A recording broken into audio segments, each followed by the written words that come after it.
In the early 90s, if you added the costs of higher education to K through 14, it was about 54% of the budget. Anyway, when I brought the bad news to the Assembly Republican caucus that Willie and David had said, we will meet you halfway, half taxes, half spending cuts. They said, oh, Governor, please, don't agree to the tax increases. I said, that's fine. I have spent 8 years in the United States Senate, where I was designated, along with others, a watchdog of the Treasury. And I said, if that's the way you feel, then, and I paused, and the then Republican leader of the Assembly, Ross Johnson, yeah. Nice guy, said, oh, Governor, he said, I do hope you're not going to ask us to support you on a motion to suspend Proposition 98. I said, of course I am. For the same reason that Willie Sutton robbed banks. That's where the money is. And the time has come, if we are not going to have tax increases, that we have to cut further.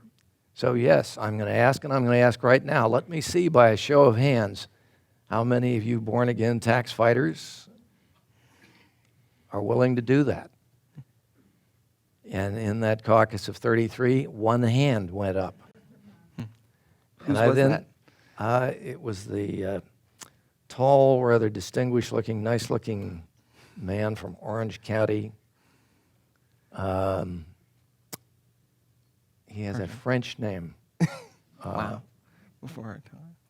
We'll come back to it in any event. So one hand went up. Call me at 3 o'clock. I'll have it. Anyway, he and I seemed alone. And at this point, I must admit, I lost my temper and said something to the caucus that some folks would probably say was vulgar. And I'm not going to repeat it now. And it included the word irrelevant? Yes. Yes, okay. And anyway, that is how we got through the first year, because finally 8 of them found the stomach to vote for the increases, which were temporary and popped off by operation of law. Well, let me stop you there, because I wanted to Okay. ask about that specifically, because Yeah. that seems to be such the problem in this era that we're Yeah. currently in. Getting those few votes to get to 2/3 to get the budget through. And you had Ross Johnson, the Assembly Minority Leader, Yeah. opposing you, and you were able to pick off, actually, the accounts at the time say 9 votes from his side of the aisle to do that. Now, how did you actually do that? What is the secret to that? I picked the 8 smallest guys, got them in a dark room, and one at a time broke their arm. No. What happened was that I said, look, this is not pleasant for you, and it is certainly not pleasant for me. On the other hand, there is one thing worse than increasing taxes, and we're not going to do that. We're not going to engage in deficit spending. It is expressly unconstitutional. And if it weren't, we wouldn't anyway, because it is a very pernicious, it isn't even a slippery slope. It just leads to utter irresponsibility. And so next year, when predictably, and this was easily predicted, I said, you know, I said to Willie and to David, I said, you do understand that next year we're going to have even smaller revenues.